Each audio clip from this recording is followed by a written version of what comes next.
We're back to the Neil Haley show, and I'm really excited about my guest today, Rachel Finninger, and we're going to talk to her. It's really, really intriguing about the sound. Rachel, thanks for stopping by. How are you? Thanks for having me, Neil. I'm doing good. So you talk about, once you heard about this, this is just wild in the fact that now I'm in the mountains right now in Tennessee, and I can imagine climbing a wall. And I look at specifically where I'm staying is a big, big climb down. There was a bear that climbed all the way up to our porch in seconds, fast. It just reminded me of saying, it reminds me of watching sound. It's got to be really a real rush, this film. Wouldn't you agree being part of it? It really was, and it's definitely nail biting on screen, but it was just as adrenaline inducing to film it as well. So it was super fun. It was a great production. So let's talk about specifically when you heard you're going to be part of this. Were you ready for something this kind of intense in this type of a film that, faces the climbing and horror at the same time? I think that the climbing itself would have been a sufficient horror film, but the addition of I'm not going to spoil anything, but the added layer of suspense and thriller and horror on top made it really fun and exciting. I think Brendan, the director, did a great job at prepping us for how physically demanding it was going to be, but it was so much more fun. I'm an adrenaline junkie, so I love it. And I got to combine all of my love and skills into one package to, film this film. So he did a great job of prepping us, and I trained as well for the production. But it was great. It was so much fun to film and even more fun to watch. All right, so let's talk about your character and the premise of the movie. Yes. So Kristen is recruited, one of the six climbers that are given exclusive access to climb this big wall that had not been scaled in over 60 years for good reason. There's a tribe that protects the wall, and every 60 years they allow a group of climbers up, but no one has lived to tell the tale. So that's kind of the premise of the film, and it's very exciting to watch what happens as the climb unfolds. And you being invited to this opportunity and different things, your character's an adrenaline person, the same, almost the same as you are in a way. Are you guys similar in a lot of ways? Yeah, very similar. And it's really funny because actually the whole reason I loved getting the part for the film, right? It's at the intersection of everything that I love, climbing, acting, suspense, horror, thriller. Kristen as well is so thrilled to get this opportunity because it's also the intersection of everything that she loves, right? She's a climber and now she gets paid to do it, and she's recruited as one of the best world-class climbers in the world that are given this opportunity that come, not even once in a lifetime, less than that. So I did feel a lot of similarity with her as well, and she also has a very hard exterior, but there are moments in the film where her soft underbelly shows, which I also think gave her a lot of texture and humanized her as well. What do you think before auditioning for this and getting this part, what types of climbs did you ever do before that? So my stepdad was a rescue climber for FEMA, and he's from Arkansas. And so when he was growing up and well into adulthood, he was rescuing people off of rock faces and bluffs, and lots of times just recovering people, unfortunately. So growing up, once he retired from FEMA, he just did it for fun. And so growing up with him, we would go to Arkansas all the time and we would climb these rock faces together. So I really grew up in a harness. And it wasn't until training for this film that I actually ever stepped foot into a climbing gym.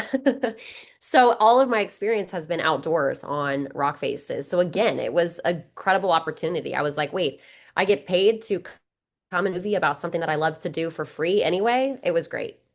And then add the acting component to it. And did you ever do kind of climbs like that where they're showing specifically enough such a long journey? When you've done climbs, it's not been like where it would be a 3-day journey to climb up a wall. No. No, no, I've never been in a portaledge or anything like that. We've just done kind of day trips with the family and my siblings and stuff. So that was a new experience for me that I hadn't had before was, being able to sleep in a portaledge on the side of a mountain. And that, even though, it wasn't really 1,000 feet in the air that we were filming this, it did feel like it. They did a really great job of making the set feel very realistic. So as an actor, it was an easy job putting myself in that place. But wasn't it crazy that I never thought, I'm sure when you started this, didn't know that they did this, right? That they're sleeping right on a poor ledge. I just didn't know about that and the nature of climbing.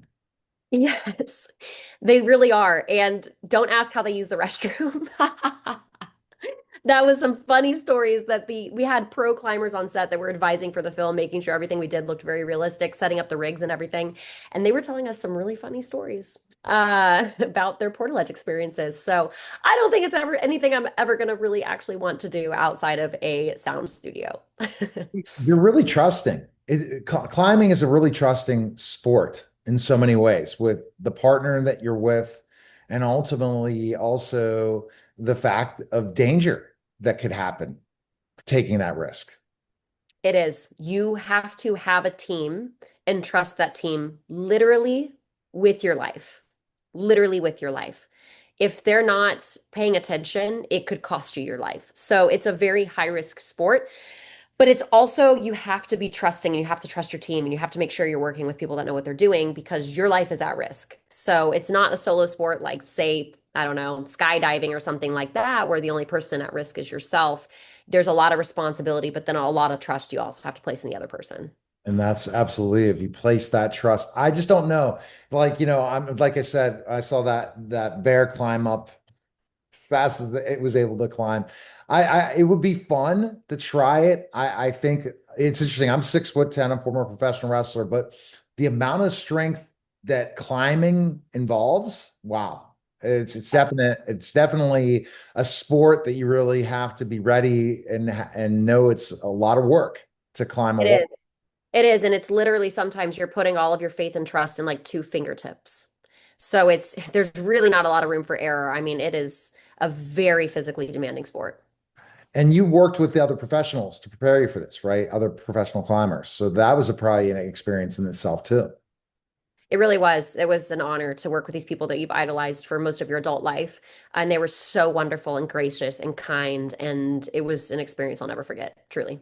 Now, adding the horror component to this, it really at times will leave you on its edge of your seat, this film, in so many ways, putting those things together in combination. I was talking to Brendan about that already. I've interviewed him, and he was talking about how he combined those two things. That's, I think, was the intriguing part of who's going to enjoy this film. There's the horror junkie, and then there's also the climbing junkie. Add them together, and they both like horror and climbing. There you go.